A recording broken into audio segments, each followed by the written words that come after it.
with people that are not exactly luxury. He's made a fortune.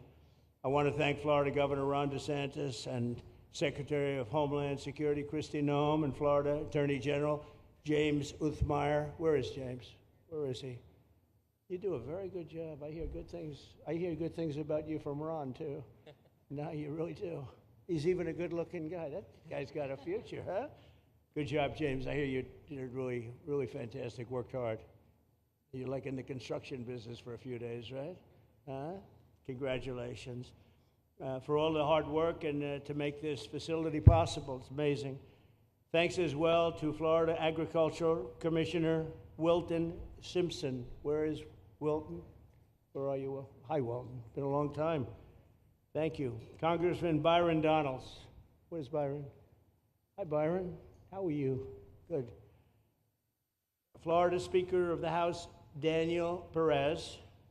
Daniel? Daniel? Thank you, Daniel. Boy, you didn't want to sit up here with us, Daniel. Executive Director of the Florida Division of Emergency Management, Kevin Guthrie. Hi, Kevin. Good job. Acting Director of ICE, Todd Lyons. Todd, great job. And Senator Joe Gruters. He is a great guy. Where is Joe?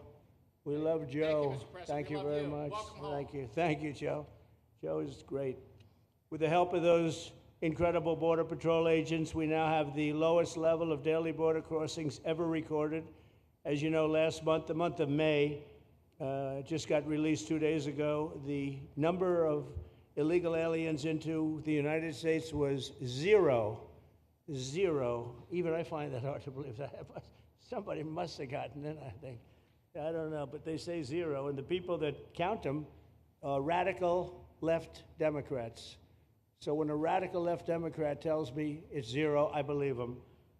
But there's still much work to do. In the 4 years before I took office, Joe Biden allowed 21 million people, that's a minimum, I think it was much higher than that, illegal aliens to invade our country.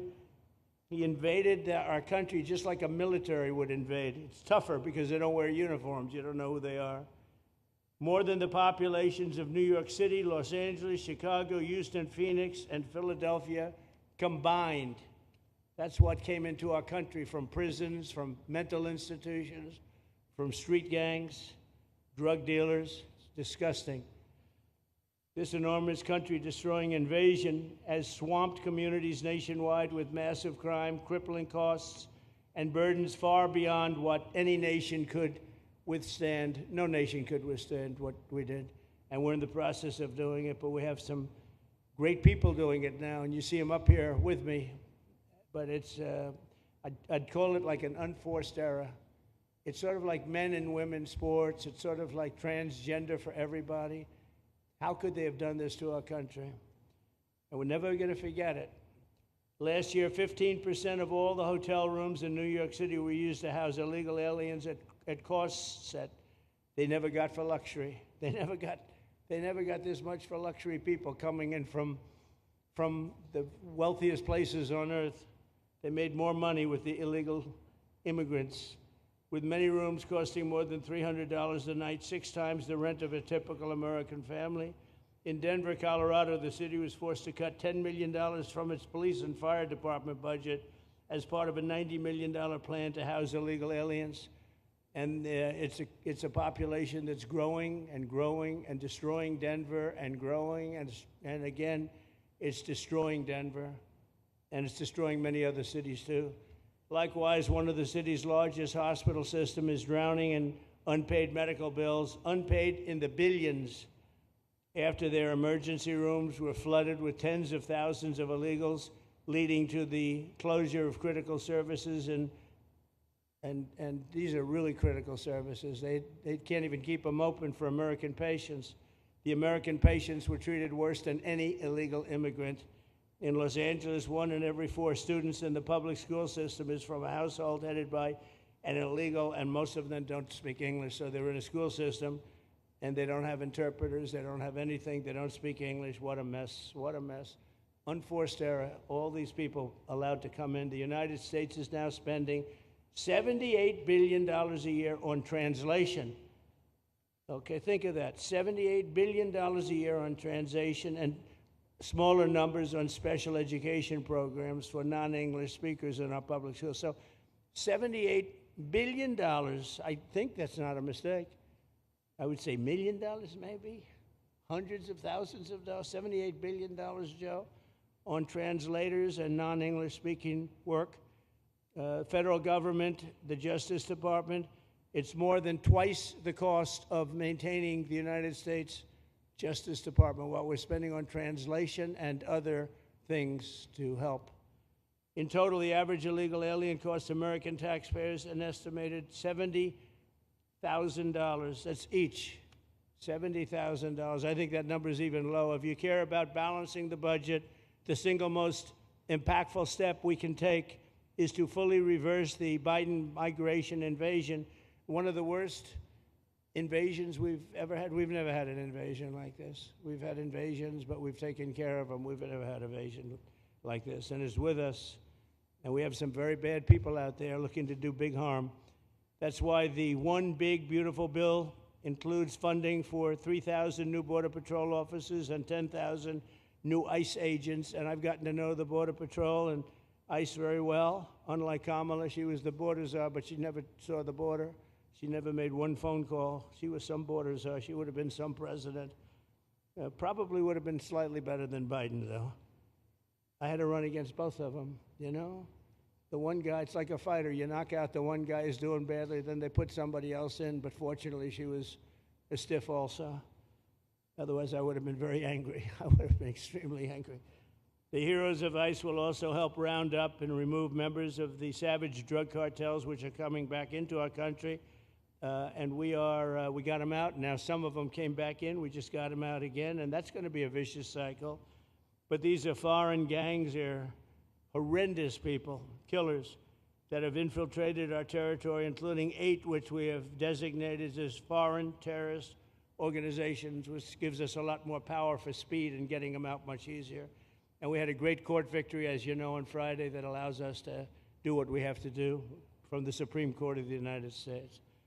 In 5 months, my administration has already arrested over 2,700 members of the murderous Venezuelan gang known as Tren de Aragua, including a pack of these sadistic animals arrested last month with over 280 guns, and these are guns of the latest caliber. These are guns that were made over the last period of less than a year, getting brand new guns, the latest and the greatest. Every day, our brave law enforcement officers are hunting down and deporting migrant criminals who have committed heinous crimes, including more than 13,000 murders, 11,888 to be exact, but I'd probably say the 13,000 is right also. Think of it, 11,888, and more than half of them, they committed more than one murder.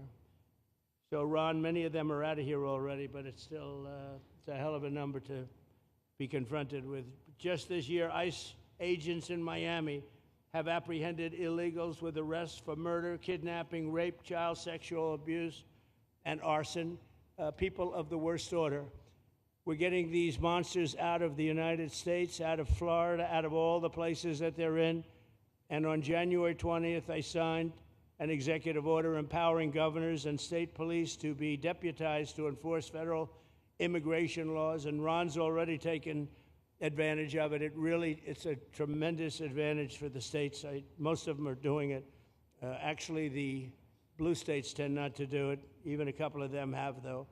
And I want to express my tremendous thanks to the state of Florida for embracing this opportunity and being a true partner. They've worked so well with the federal government. It's been just a beautiful, beautiful partnership. So, Ron, I'd like to thank you personally. You are my friend, and you'll always be my friend. And we may have some skirmishes even in the future.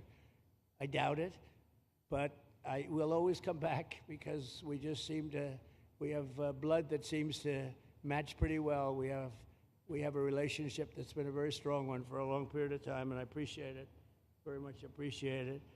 And also, Secretary Noem, I'd like to have you say a few words. You have been unbelievable, the job you've done, you and our favorite person, Tom Homan. have done, and your whole staff, because it's a lot of people, and Tom acknowledges it all the time. He respects you so much. He respects the staff that you both built. And you're really doing one of the great jobs. And it was great that you could work with Ron in Florida so well. Built such a great facility. So please say a few words. Thank you very much. I don't know if this will work. Well, thank you, Mr. President.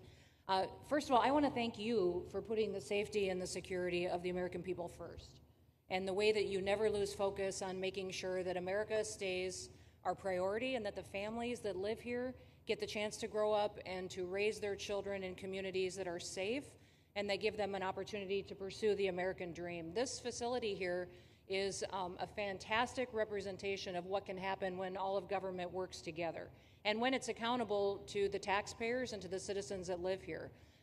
The President signed an executive order that allowed us to build partnerships with states and with local law enforcement officers, which is exactly how things should function in this country. More power, more authority given to people locally so that they can take control of their own destiny. And so we have already been working under the 287G program to deputize law enforcement officers, whether they be state highway patrol, local sheriff's departments in all of our states, and allow them to go out with our ICE officers, our border patrol officers, and make sure that we're getting the worst of the worst off of the streets.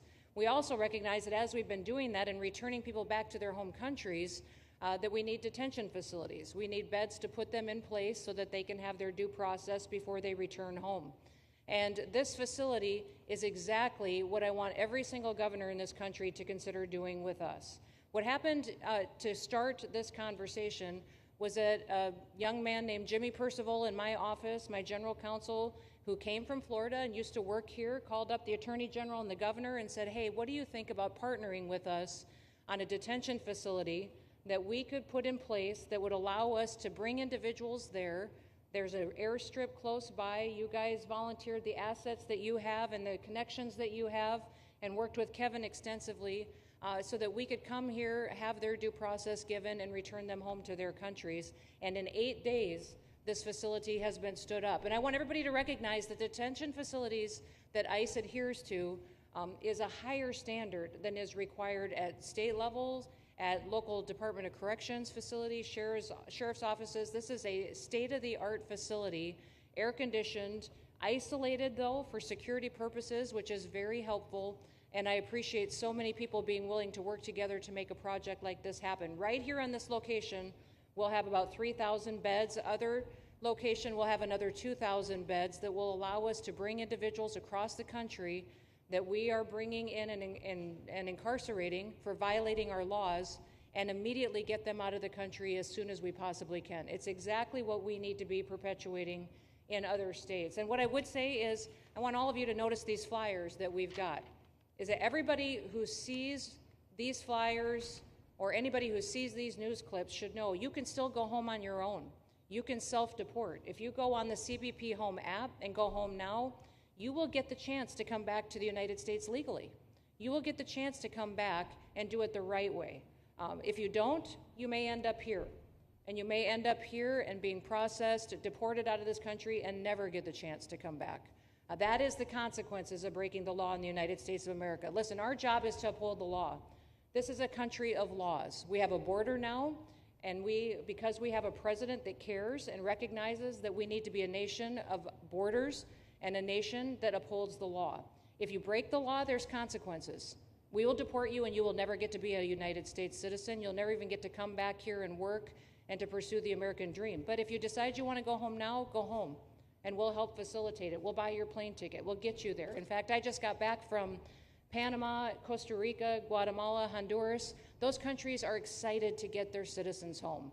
They're setting up programs to loan them money to buy houses when they get there, help them with food assistance, get their children educated, scholarships. They want their citizens that are living here in the United States illegally to come home and to be a part of their economy and help their countries grow.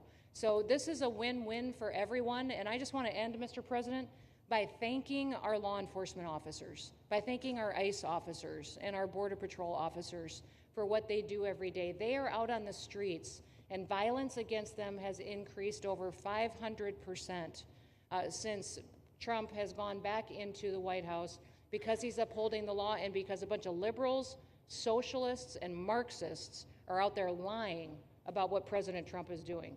President Trump is upholding freedom by what he is doing. The freedom to live safely in this country and to do things legally and to have justice. And because those liberals, and I'm calling out you, CNN, I'm calling you out because you lie every single day about what these operations are. We are going after murderers and rapists and traffickers and drug dealers and getting them off the streets and getting them out of this country because Joe Biden let the worst of the worst come in here. The other day I was talking to some marshals that have been partnering with ICE. They said that they had detained a cannibal and put him on a plane to take him home, and while they had him in his seat, he started to eat himself. And they had to get him off and get him medical attention. These are the kind of deranged individuals that are on our streets in America that we're trying to target and get out of our country because they are so deranged they don't belong here. And they shouldn't be walking the streets with our children. And they shouldn't be living in the communities with our families who just want to grow up, go to job, raise their children to grow up and get a job and to live the American dream. So thank you to all of our law enforcement officers, those in our military that have been helping, our National Guard. Thank you to Governor DeSantis for stepping up and being an example to other governors. I hope my phone rings off the hook from governors calling and saying, how can we do what Florida just did? How can we do exactly what they did? Because we need this big, beautiful bill. We absolutely have to have this big, beautiful bill that has the funding so that we can continue this operation and we can get those bad criminals off of our streets and have the officers to do it so that when they go out on an operation, somebody's got their back. Somebody's got their back, they can do it safely, and they can go home to their families at night too. So this bill needs to pass through Congress so we have the resources at the Department of Homeland Security to make sure that our homeland truly is secure. And Mr. President, thank you for Stephen Miller. I just want to thank you for him. This guy calls me night and day and tells me all of his wise advice and wisdom, but he's a rock star because he loves this country and he's passionate about making sure that nobody is prioritized over an American citizen. We love everybody. We do. We love everybody. Not everybody. But, well, a lot of people. But Not we shouldn't be putting people illegally above citizens. We should be making sure that we do things right. And that's what America has always stood for, and we're an example to the rest of the world because we do it right. So, Mr. President, you surround yourself with great people, and I think that's because everybody wants to work for the greatest president that the United States has ever had, and that's President Donald J. Trump. Thank you very sir. much, Chrissy. That's Thank so you nice. for your... Thank you. Thank you very much.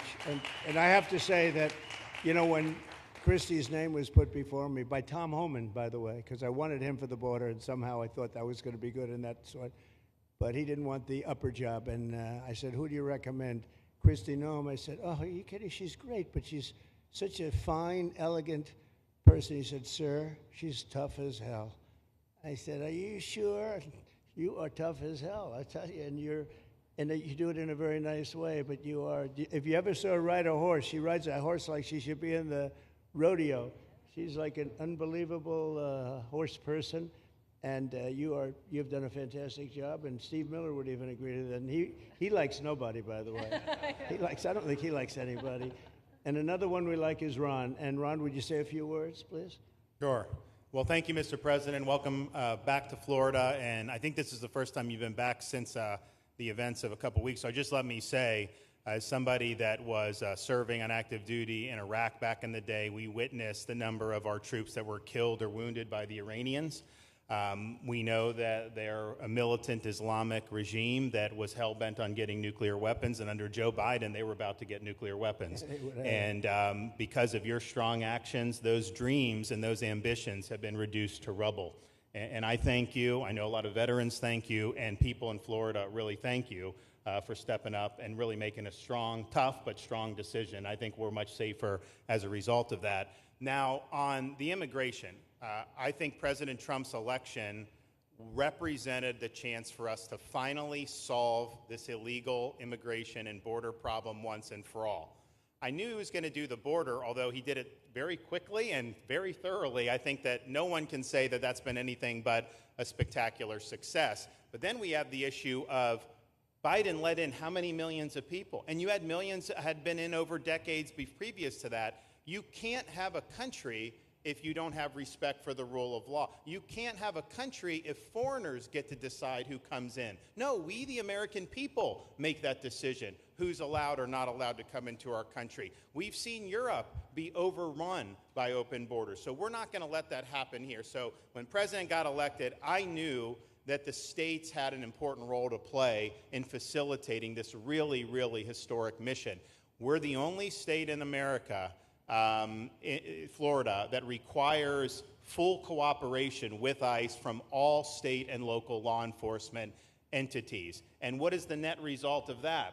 We have these agreements for these 287G task force with sheriff's departments, police departments, state agencies, and it's really instrumental in rounding up a lot of really bad people who shouldn't be here.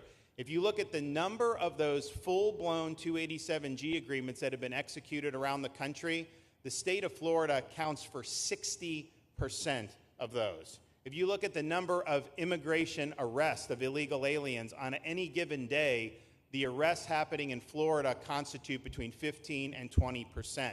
Nationwide. So we're all in on this because we understand how important it is to our citizens. It crowds schools, it crowds medical, it crowds housing. Yes, you have illegal alien crime as well, and people want the problem solved. And the only way we're going to solve it is if states like Florida step up and help the president, help Secretary Noem get the job done. Now, this facility here was really in response to us working with DHS and ICE from the time the president got sworn in. And the number one thing they kept coming back to was, Biden decimated the agency. I mean, let's just be clear. You could have illegals in Florida. Biden would just release them. Even when they had notices or they had orders to be removed, Biden wouldn't send them back. So their interior enforcement collapsed under Biden. So they're building it back up. But they're like, we need detention space in order to be able to bring about more deportations. And so what we have here can hold 3,000 now. We have 2,000 facility up at Camp Blanding that we're going to be open, which is our National Guard site. But think about what you have here. They come here, say they already or been ordered to be deported. You drive them 2,000 feet to the runway, and then they're gone. It's a one-stop shop. And this airport that's been here for a long time is the perfectly secure location. It's going to make a big difference. And let me just thank everyone who was involved. We got the call from DHS a little bit more than a week ago, and here we are 8 days later with this facility open, and as soon as Air Force One departs, it'll be swept, and it'll be open for business to be able to do. But our goal here is to process them and be able to effectuate their return to their home country. This is the opposite of what they were doing in New York by just putting them up in a hotel and then just letting them stay there indefinitely. No, we want to be able to send back. And when you walk into the processing, the president and I, Secretary Noem, Kevin Guthrie, walk through that initial intake, the first thing you see is information on how to go home on your own. Why would you want to come through Alligator Alcatraz if you can just go home on your own? I think a lot of people are going to make that decision. So you're going to have a lot of deportations that are going to be done by the administration, but I think you're going to have a lot of voluntary as well. So this is a force multiplier for the president's efforts. I would just say and echo what Secretary Noem says. There is no reason why other states can't be doing it. And I know Louisiana, Texas, a couple of them, but we've got if only the red states did this, they would be able to expand their capacity by tens of thousands, maybe 50, 100,000 on a given day. That's how you really start to make a difference. And so we're proud to be able to partner with the Trump administration on that. Mr. President, thanks for coming down. I think you highlighting this is going to move the needle in a big way throughout the country, and I think it's going to help all of us achieve the really big results that I think our voters want to see. Thank you, Ron. Great job. Thanks, Ron. Thank you, Mr. President, for the opportunity. My name is Kevin Guthrie. I'm the Executive Director of the Florida Division of Emergency Management. And I'd also like to thank President Trump and the Department of Homeland Security Secretary Noem for joining us here today and for their continued support. I want to thank first by thanking the man to my right, and that's Governor Ron DeSantis, whose bold leadership and swift action made this project possible. Make no mistake, this facility would not be standing here without the President, the Secretary, and the Governor's vision and determination to uphold the rule of law. Florida is and will always be a law and order state. Even before the President took office, the Governor made it clear that illegal immigration would not be tolerated in the state of Florida. When the President and the Secretary asked Florida to help, the Governor empowered our state and private partners to work collaboratively and deliver real results on a rapid timeline. The Florida Division of Emergency Management is best known for leading the nation in hurricane response and other natural disasters. We understand how to act fast without bureaucracy in the face of any emergency. Our teams built roads in 8 hours, bridges in 3 days, base camps in 72 hours, and full causeways in 2 weeks.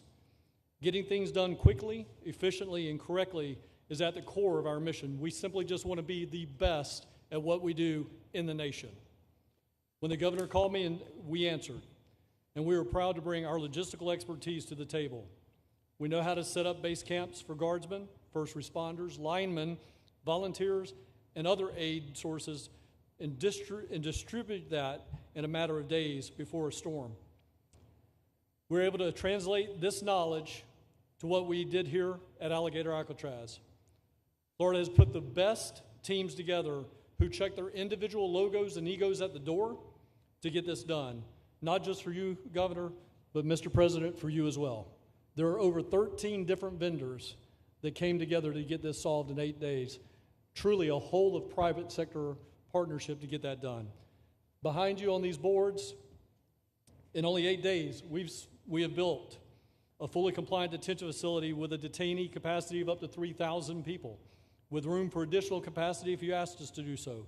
The detention facility includes over 158,000 square feet of housing and is a fully aluminum frame structure rated for winds of 110 miles an hour or a high-end Category 2 for those people that don't think that we're taking that into consideration. This is Florida, by the way. Power supply is fully redundant with backup generators in place. We've put a staff village here on site with a capacity of 1,000. Our services are hot meal 3 times a day, 24/7 medical facility, pharmacy, air conditioning, access to indoor and outdoor rec yards, legal and clergy support services, laundry. Our security element is over 200 security cameras throughout the facility, more than 28,000 feet of barbed wire, 400 plus security personnel to include 200 men and women, soldiers and airmen underneath Major General John Haas's command as the Adjutant General of Florida. And it's all surrounded, as you pointed out, Mr. President, by 10 miles of beautiful Florida Everglades. Contingencies, as with all state correctional facilities, we have a hurricane plan. We will not wait for a Cat 2. We will follow our normal evacuation procedures as we do for any other facility statewide in our great state of Florida. We have on-site fire and EMS resources so that we do not we don't burden the locals with any type of response. All in all, sir, this has been a perfect state logistics exercise for this hurricane season. Everything we did here in the last 8 days, God forbid, if we have a hurricane, we're going to do it again. This was a dress rehearsal for us, and we are ready, willing, and able to support you, sir, the governor, secretary, and everything that you need us to do. Just a week ago, it was a taxiway and a runway, and now is a fully functioning facility. We are happy to support you, Mr. President, Governor, Secretary. Fantastic, Joe. Thank you.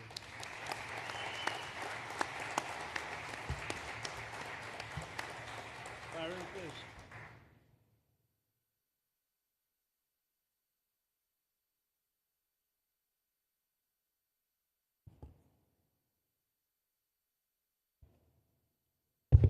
There we go. First of all, Mr. President, we all have to thank you for your leadership and for the mandate that the American people gave you to finally secure our borders and to deport criminal illegal aliens and longstanding illegal aliens out of the United States.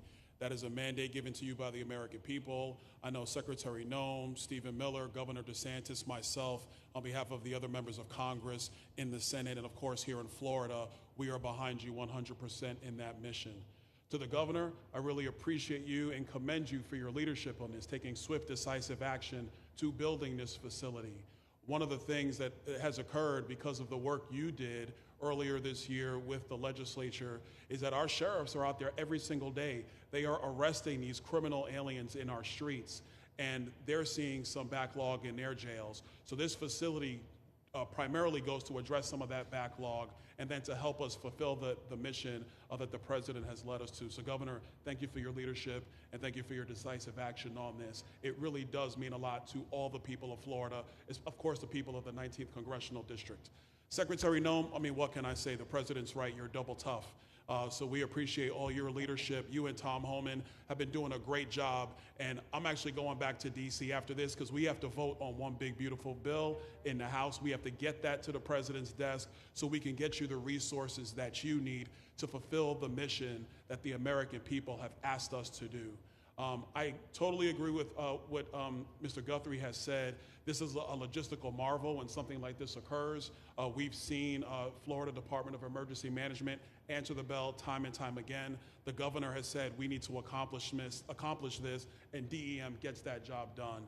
And we had a side conversation about, I know there were some concerns. People were like, well, what happens if a hurricane comes? What happens if this happens? And I looked at Kevin Guthrie and I said, you already have a plan, don't you? And he goes, of course we have a plan. You know that we do. This is what Florida does, Mr. President, and so I want to commend you for your leadership and your vision on this. Governor, thank you for all that you've done with your vision and determination. Secretary Noem, we're going to get the bill done so you get the resources you need. See you, sir. Thank you very much. Oh, thank you. Wow. Thank you. You know, I'm waiting, listening to these wonderful words, and they are music to my ears, but I was also wondering how we're doing, because I know this is prime time. It shows that I care about you, because I'm here, and I probably should be there, but we do care. Thank you very much. James, please. We're all happy now, James. Yeah. Well, I can speak on behalf of all of our sheriffs, state law enforcement, our police chiefs. We are going to continue to make arrests, our pedals to the metal, as many as we can. We want to fill this place up. The governor and Kevin have shown they can build bridges in 3 days, so why not some detention facilities? Hopefully there's more to come. And you really kind of were the inspiration for this. We like the idea of reopening the original Alcatraz. I don't know if that can happen or not, but we thought, hey, we've got our own natural Alcatraz in the middle of the Everglades. Right. Great runway, great perimeter, so let's make it happen. In Florida, we walk the walk, and we will deliver for all of you. Thank you. Well, I heard you were responsible for the locational pick, and you cannot have picked a better location. I said, whoever the hell made this choice, I know you take it a little heat from some environmental groups, but I take it all the time, and that's an honor. But I heard you were very responsible for that choice, and that was a big choice. Thank you very much. Great job, James. Thank you. You want to finish over here, and then we'll go over here. We'll go back and celebrate the big, beautiful bill that you just got passed. You sure that's right, Brian? Yeah, all right. Wow, good. He's doing a good job. Right. Wow. Mr. President, first of all, I just want to say how grateful we are that you're back here in your home state of Florida. You've been doing an amazing job, not only at our border, but around the world, keeping this country safe and Americans. We are grateful for your leadership. God had a plan for us, and it was Donald Trump. So thank you for that. As a member of the Immigration Board and as the Commissioner of Agriculture of this state, I've been happy to help lead with the governor and the rest of the cabinet on this issue. We're very proud Secretary Noem's here today and others to represent not only the United States in our efforts to make this commitment to keep our citizens safe, but we're going to continue in Florida to remove the barriers to have your vision come true of a safe United States. We're going to get these illegal criminals out of this state, and we really appreciate you and your leadership in this effort. So thank you for being here today. Thank you very much. You're doing a great job, too. Thank you. Thank you, Mr. President. Joe Gruters, State Senator. I'm a member of your Homeland Security Advisory Council, your Vice Chairman. Thank you for that appointment. And thank you for coming back to Florida and everything that you do. Every single day you are delivering on the promises that you promised to us at all of the events you've done throughout the years, but specifically this last campaign. You deserve all the credit for everything, and you are surrounding yourself with incredible people like Secretary Noem, Stephen Miller. And just like your big, beautiful bill here in Florida, there was a lot of commotion about our immigration bill. And we had 3 B's in that: beds, badges, and bad guys. And this goes right along with our beds and the resources. And I give the governor, Ron DeSantis, a lot of credit for stepping up and making sure that we all work together, because at the end of the day, even if sometimes there's there are skirmishes. As a result of the back and forth, we ended up with a better bill, and we all win. And what we're doing here in Florida hopefully will happen all across the country. You've done, your leadership is amazing. Keep up the great work, and just know that Florida loves President Donald J. Trump. Thank you very much, Joe. Appreciate it for a long time. Appreciate it. By the way, Okeechobee is something that we did together also, and that was a lot of money spent. I hope it was well spent. I know we did a Rolls-Royce job, but it's a lot of money that we spent out there together. And how is it going? You can delegate that to us because we move faster than the Army Corps. Good. So we will finish that reservoir. Good. If you delegate it to us, I'll get it done and much quicker. Oh, I would do that. Yeah. I'll tell you. Let me ask myself permission.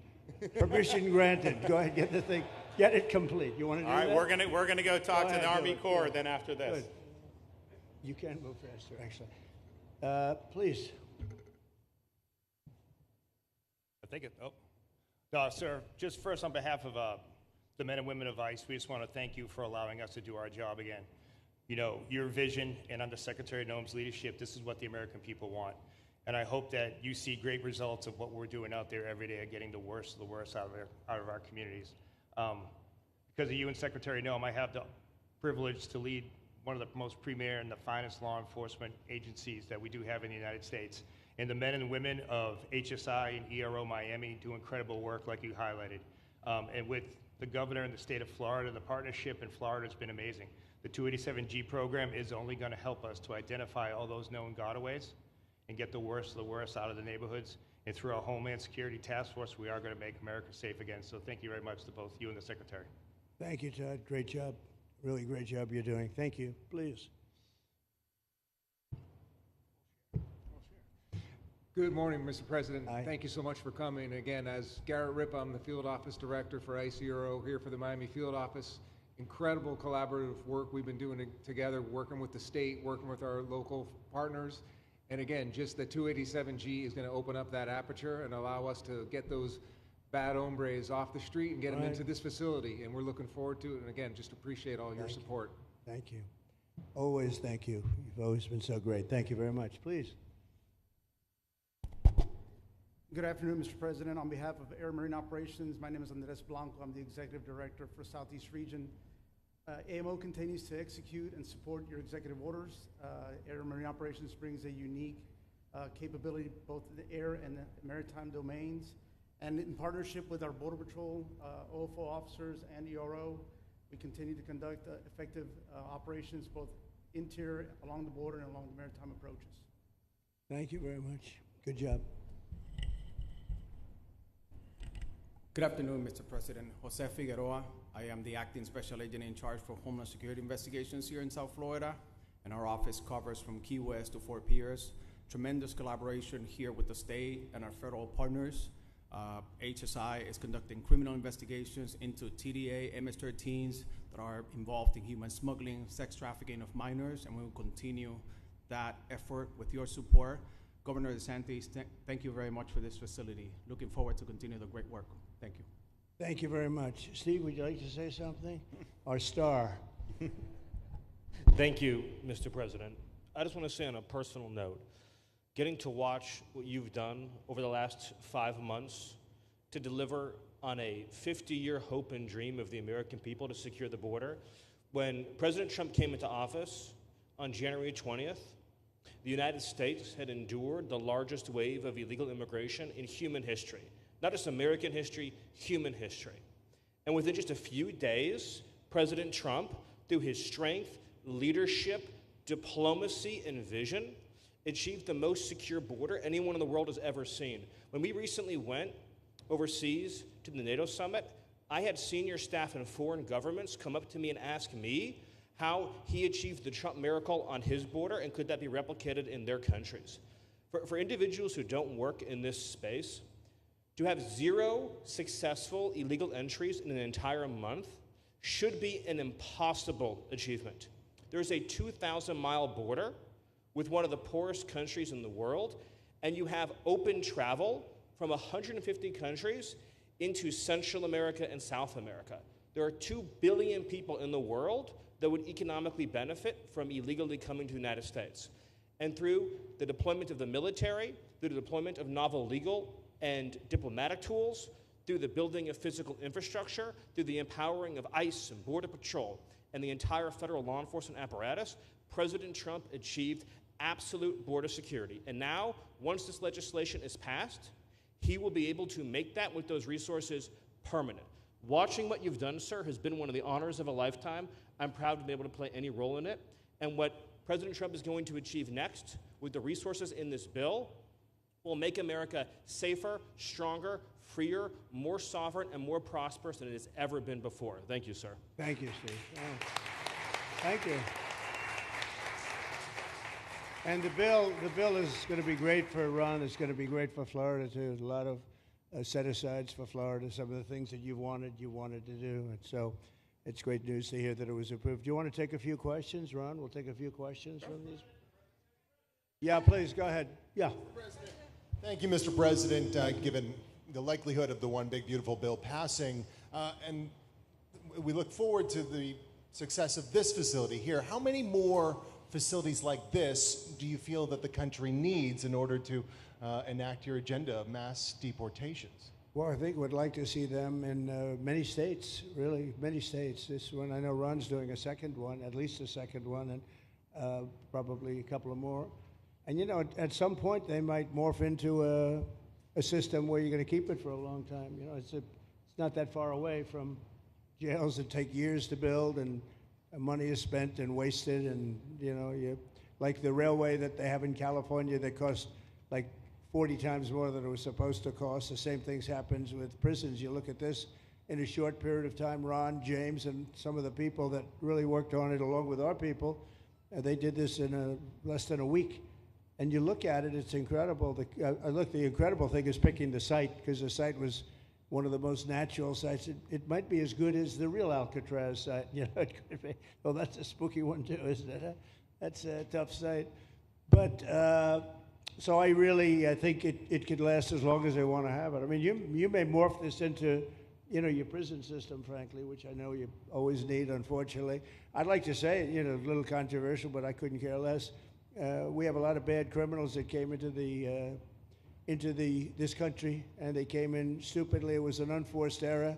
It was an incompetent president that allowed it to happen. It was an auto pen maybe that allowed it to happen, and it did happen. But we also have a lot of bad people that have been here for a long time, people that whack people over the head with a baseball bat from behind when they're not looking and kill them, people that knife you when you're walking down the street. They're not new to our country. They're old to our country. Many of them were born in our country. I think we ought to get them the hell out of here, too. You want to know the truth. So maybe that'll be the next job that we'll work on together. But I think getting them out, you know, we forget about them. We had some bad accidents in New York. And they're not accidents.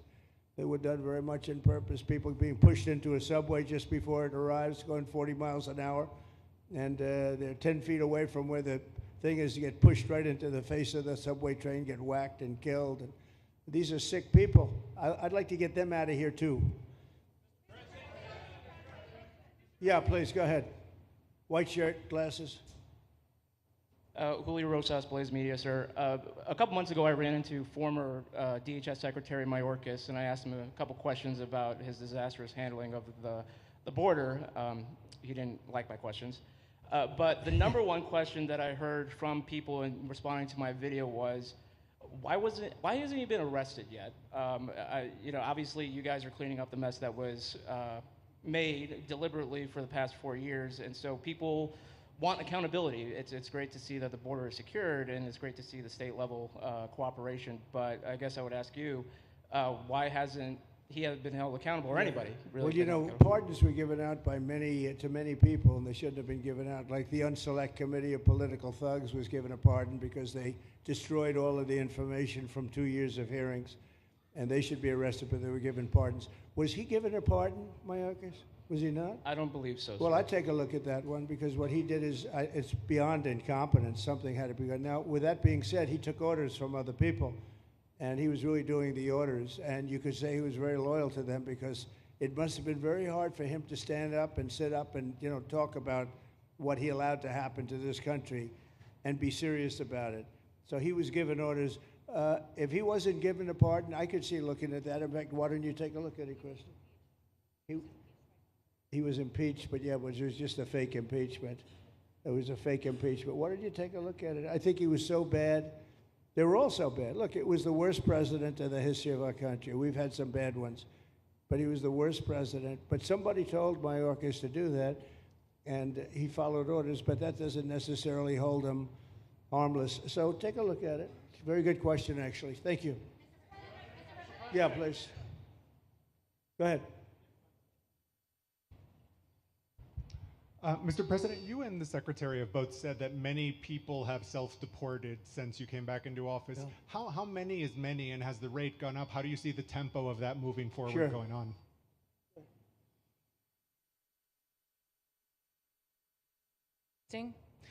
We have had several 100,000, but also we have many that have self-deported, not even using the CBP Home app.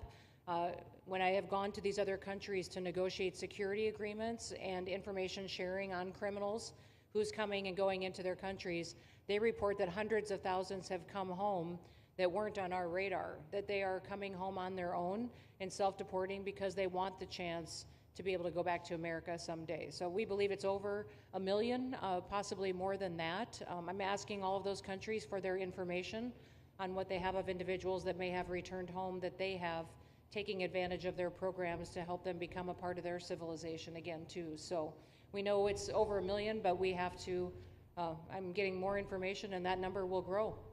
If they don't leave, they never get the chance to come back. If we have to take them out, and we will, they'll go out, but they never get a chance to come back. The other way, we actually make it a little bit easier for them to come back. Okay? Thank you. Good question. Thank you. The bill is now passed in the Senate, but we are already hearing from some Republicans in the House who say they cannot get on board with the changes that were made to the bill in the Senate. What is your message to those holdouts? Well, I just heard that about the Senate, and the bill just passed, and it tells you there's something for everyone. I mean, it's a great bill. There is something for everyone, and I think it's going to go very nicely in the House. Actually, I think it will be easier in the House than it was in the Senate. And just to be clear, on the Medicaid cuts, you've promised not to cut Medicaid, said this is all just targeting waste, fraud, and abuse. Are you saying that the estimated 11.8 million people who could lose their health coverage, that is all waste, fraud, and abuse? No, I'm not saying that. I'm saying it's going to be a very much smaller number than that, and that number will be waste, fraud, and abuse. And if you look, they took a much more liberal stance on the Medicaid situation than they could have. They had a tough stance and a weak stance. They took not a very strong stance on that to start off, and it's waste, fraud, and abuse, and everybody wants that covered. What number is that? What analysis are you seeing? I'm not seeing a number, but I know it's much less than the number you gave, and we really were very, very cognizant of three things. Social Security, we're going to take care of it beautifully. Medicare and Medicaid, and we are going to save it, whereas the Democrats are going to, you won't have it. They will destroy Medicare and Medicaid, and they have to because their numbers don't work. So it's not going to happen. They're the ones that have destroyed Medicare. They have made it so bad already, they're going to make it a lot worse. But now we'll be in charge, so we're going to have no problem with Medicaid or Medicare or Social Security. Thank you. Yeah. Claire Gall with Wink News in Fort Myers. What is your direction to ICE when it comes to arresting farm workers here illegally, other workers in industries that are pretty critical to Florida's economy? Yeah. Well, we're very much cognizant of that, and as you know, I won the farmers by 92%, and I'm not going to be abandoning my farmers. We were strong on the borders, but we're also strong for the farmers and for others in the hotel industry, et cetera. You know, we have similar situations, and Christy and I, and we'll be working with Ron and a lot of the states. We're going to work something where the farmers can be responsible for some of the people they have people run for 10, 15 years that they know very well. We're going to put them responsible and we're going to issue a form of a card or document, and the farmer's going to be responsible for these people. They're not going to have citizenship, but they'll be working, they'll be paying taxes. We need to get our farmers the people they need, otherwise our farmers aren't going to be able to do their land. You know, it was tried once before, many, many years ago, where there was a very strong guy, and he got everybody out, and every farm almost in the country, but every farm in California, every farm in Iowa, almost all the farms went bankrupt. They had nobody to work, and we don't want to have that situation. So We're going to work it. We're going to put our farmers and others in charge of the people that they have under them. They know the people, and I think it's going to work out really well. We're going to take care of our farmer, but we're going to get the criminals out. Okay? Yeah, go ahead, please. Thank you. Mr. President, how do you respond to critics who fear that a 3,000-bed detention center and the waste that that could produce will pollute the surrounding federal protected land, including land that both administrations have invested billions of dollars in restoring?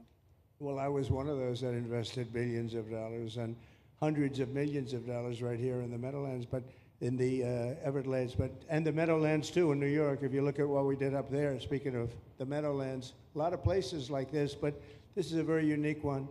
One thing I'll say about this land, we'll be gone 1,000,000 years and this land is still going to be here. It's not going to be much different.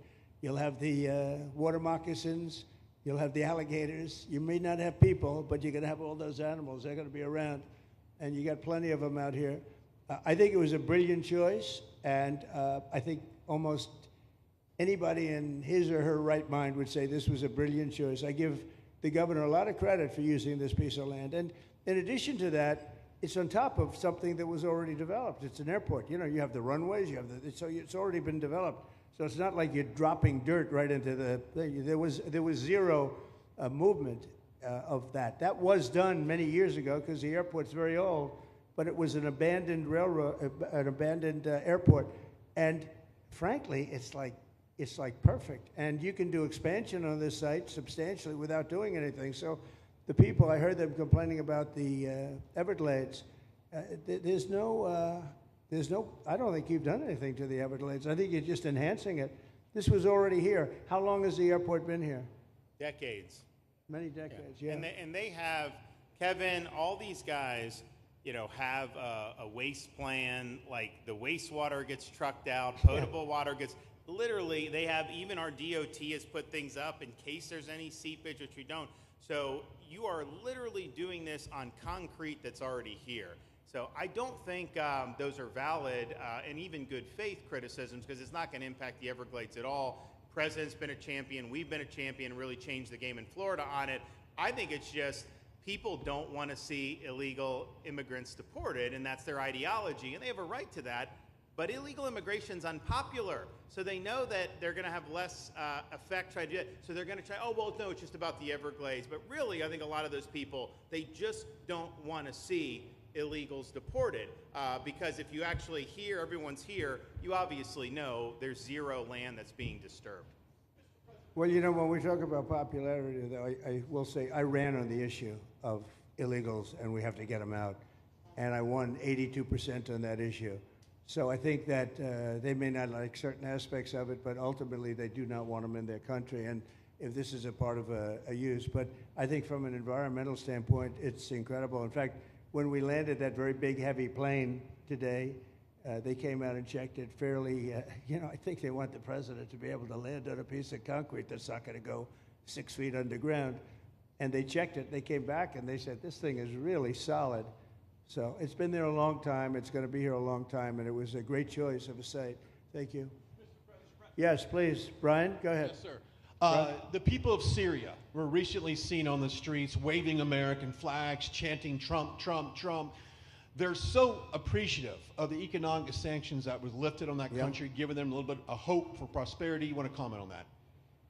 Well, they're great people, and the man that is leading them has a reputation. You know, he's the head of some pretty tough organizations, and a lot of people criticized me for that. I said, well, what are we going to do, take him out of a day school, a country day school? It's going to be, by nature, I would think, Ron, they'll be pretty tough, and he is pretty tough, but I think I met him, spent a lot of time with him, good guy. I took off the sanctions because if I didn't do that, they wouldn't have had a chance. And Syria has a chance. You know, the people are great. They work hard. They're very smart. It used to be a place of professionals, accountants and lawyers and doctors and high academic credentials in that part of the world. And I think it's going to work out great. I took off the sanctions, and they were very appreciative. They were shocked, but they were very appreciative. We're giving them a chance at survival. With the sanctions, it couldn't have worked. Thank you. Mr. President, your beloved New York City Your beloved New York City may well be led by a communist soon, Zorhan Mandami, who in his nomination speech said he will defy ICE and will not allow ICE to arrest criminal aliens in New York City. Your message to communist Zorhan Mandami. Well, then we'll have to arrest him. Look, we don't need a communist in this country, but if we have one, I'm going to be watching over him very carefully on behalf of the nation. We send him money. We send him all the things that he needs to run a government. And by the way, they get about 3 times what you get, Ron. If you look at the per capita, Florida gets 1/3 of what New York gets in terms of the numbers. Why don't you give us those numbers? Yeah, well, Because that's what we should send him. Yeah, well, like sometimes people say Florida gets more because they count Social Security recipients, but that's not money to the state. Those are seniors that live here. If they moved to North Carolina, you could count it there. So it has no interaction with the state government. They get more on the city and state governments than we get. Right, substantially. We're going to be watching that very carefully, and a lot of people are saying he's here illegally. We're going to look at everything, and ideally. He's going to turn out to be much less than a communist. But right now, he's a communist. That's not a socialist. I've always said, we will not have socialism in this country. In the speeches, I said, well, what? They skipped socialism. And you got a lot of them like that. And you see AOC, she's out there with her, bad IQ. She's out there ranting and raving about how wonderful he is. And look, so far he's winning. He still has a race to win, but so far he's winning, and he has an advantage as a Democrat in New York City. I was there a long time ago, and it was a long time since a Republican won the city, but you would think that a Republican would be able to win. Or you have a good independent running, Mayor Adams, who's a very good person. I helped him out a little bit. He had a problem, and he was unfairly hurt over this question. He made a statement to the effect that this is terrible. New York City can't have all these immigrants come in, and like he was indicted the following day. And I said, that was a phony indictment, and it was a phony indictment. That was a Biden indictment. I said, don't feel bad. I got indicted 5 times every time you opened your mouth. That was a bad group. That was a very dangerous group, I will tell you. These were not nice people. That was the only thing they could do. They had no policy. They had no skill. They had no anything. But they were very good at that. They were vicious, vicious, horrible people. Thank you very much. Yeah, please go ahead. Anna Giratelli with Washington Examiner. Governor DeSantis has proposed using National Guard, deputizing them as immigration judges to get through this massive backlog of people in the immigration court. Would you be open to that? Yes, he has my approval. Okay. That wasn't too hard to get, was it, Ron? He didn't even have to ask me, James. You didn't even need James to ask me. He has my approval, okay? Good. I also like what he's doing in Okeechobee. He has my approval for that, too. I don't know how we work that out, but we'll work it out. We'll follow up. Go ahead. Please. President Trump, Jake Stofan with Action News Jax from up in Jacksonville. There's some talk about a facility similar to this up in Camp Blanding. Has that been approved by DHS? If not, what's the timeline? When could we see ground break on that? Well, I'll ask Ron or James to talk about it. Do you want to mention it, James? The overarching plan, I think the secretary has said she supports the whole plan, so you guys are going to keep going. Yeah? So, Mr. President, just specifically, the response for proposals is out for that today. It closes, I can't even remember what day of the week it is, but it closes on Wednesday at 5 o'clock. Then we will do notice to proceed. So I would say right after our wonderful Independence Day, we will be starting construction there at that facility. You're going to have another big runway there, too. That's great. Wow. Boy, I love these runways. It's very convenient, I must say. Having a runway is a nice thing. Today, you don't get runways approved. I will tell you, it's tough to get a runway. Although in the age of Trump, you get them approved fast. We're approving massive electrical bins, what they call them bins, but big electrical facilities for all of the factories and the AI that's coming in. They're going to build their own electric. They're going to be really. They're going to be made into electrical providers. They're going to have a lot left over. They'll put it into the grid. I think, they're going to end up doing so much. They'll put it into the grid. Won't even cost anything from their standpoint. So we have a lot of that happening. We get approvals fast. But I was just saying, runways are hard to get, but we'll get them now. But in the past, I would say over the past 30, 40 years, when you can get a runway, that was considered gold. Okay, please, go ahead. Go ahead. Sure.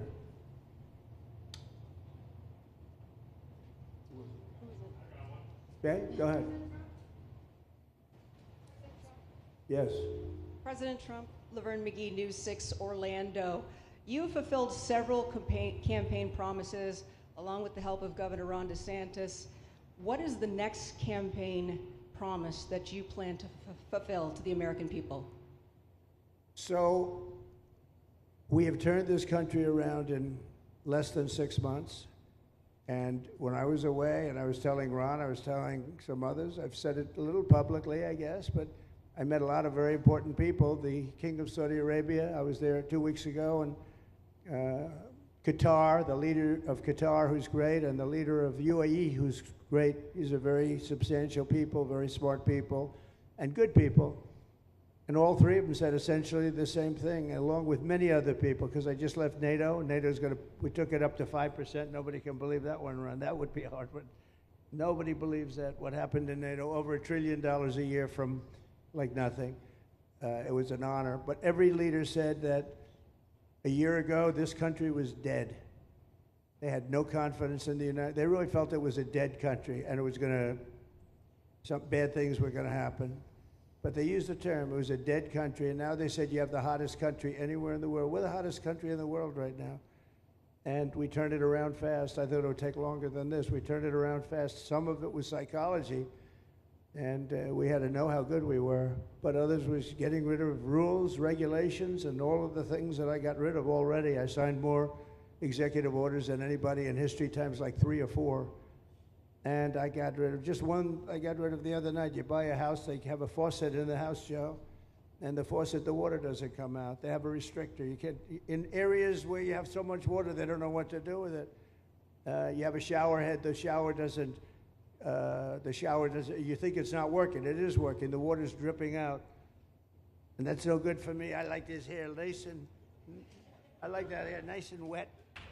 Takes you have to stand in the shower for 20 minutes before you get the soap out of your hair. And I put a thing in, and it sounds funny, but it's really not. It's horrible. And when you wash your hands, you turn on the faucet, no water comes out. You're washing, the water barely comes out. This was done by crazy people. And I wrote it all off and got it approved in Congress so that they can't just change it, because I did it in my first term. Everyone was so happy. And then one of the first things that Biden did when he came back is he put the restriction on showers, toilets, and sinks. Put this restriction, and washing machines. Washing machine, they give you like a quarter of this bottle to do your clothing. And people needed 10 of these bottles. And the people came to me from Whirlpool, and they said, we can't make a machine that's competitive. We can't make a machine anymore. It doesn't work. Why? They don't let us use water. Do you have any problems with water? No, we have so much we don't know what to do with it. You know, it comes down from heaven, right? And I approved all of that, the washing machines, the whole thing. The dishwashers, that was the other one. They give you like this much water right up to there to do your dishes. So people, you know what they do? They keep pressing the button. So they end up doing the dishes 10 times. They end up using more water than you would have used if you did it right in the first place. So all of that stuff has been written off. It sounds crazy. It's little things. The straw, I let you go back to a plastic straw. I was tired of having straws melt in my mouth, you know? It wasn't working. The paper wasn't working too well. So these are little things that I did. Then we have the big things. We have the biggest things, and that has to do with some of the subjects we're talking now. I think the things we're talking about now are the biggest, because if you don't have borders in this country, borders and good elections, and we're working on that next. There's some bills coming in that's going to make sure that you're a citizen, that people aren't counted in the voting when, you know, they were here and they're here as illegals and they're criminals in many cases, and they give them a count. And you end up with extra congressmen. We're going to work on that. We're going to straighten that out next. That's going to be easy compared to what we were doing. But we did the big things, too. But little things like that, a straw, little things like a washing machine with no water. People go out, they spend all their money on a washing machine. The damn thing doesn't work. You can't use the water. Then you go to your sink, and that doesn't work either. You're stuck. You know what you do? You have dirty plates the next day. That's it. And we solved so many common sense problems. And they weren't easy, you know. There are people that really believe in this stuff. But, you know, most states have so much water they don't know what to do with it. And look at North Carolina. I mean, they had a lot of water, and they have to get restrictors on their, you know, on their kitchen faucets. So we're very proud of the things we did, and we're going to do a lot more of them. Yeah, please, go ahead. You guys in good shape. Hey, it's Eric Bowling. How you doing, sir? Something we've talked about for I'd say better part of 20 years. I think it's something near and dear to your heart, energy, our energy security. Under Joe Biden, average price of oil for the 4 years was about $79 a barrel. He drained the SPR halfway down, promised to replenish it, never did. Right. Under you, first term, $53 average price for 4 years. Biden was $78 for 8 years. It was never refilled. The question is now it's $64 or so. Yeah. What coming down rapidly. Coming down, and what a great opportunity to fix another one of Joe Biden's problems, one of the things he broke in America, giving us the energy security of an emergency SPR. Sure. Fill it to, maybe even go beyond and fill it to 1 billion barrels this time at a much cheaper price. Thoughts on the energy sector? So it holds 77 million barrels, and we had it up to the top, if you remember. And I was proud of that, and I made a deal to buy it at the lowest price of oil. It was a good deal, good instinct. And we filled it up, and when he came in, he started using it to keep oil prices down because he blew our energy policy out. Energy and his bad spending is what caused inflation.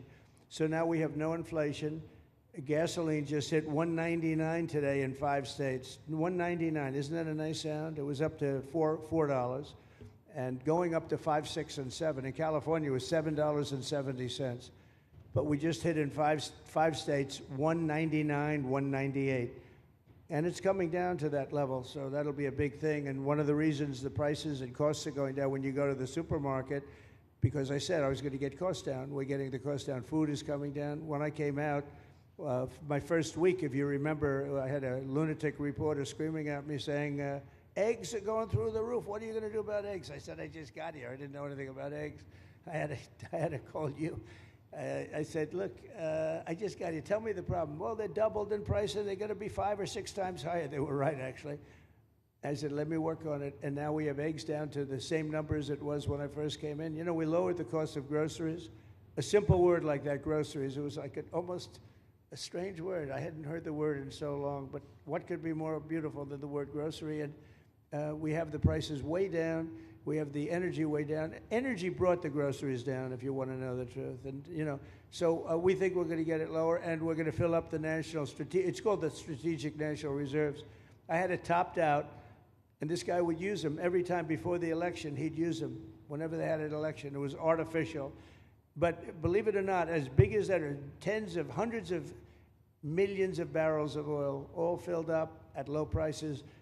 But it was really meant for wars, and it wasn't meant for keeping your prices down during a holiday so that somebody could get elected. But they used it, and they didn't bring it. The only mistake you made, they didn't bring it a little down. They brought it right down to the bottom.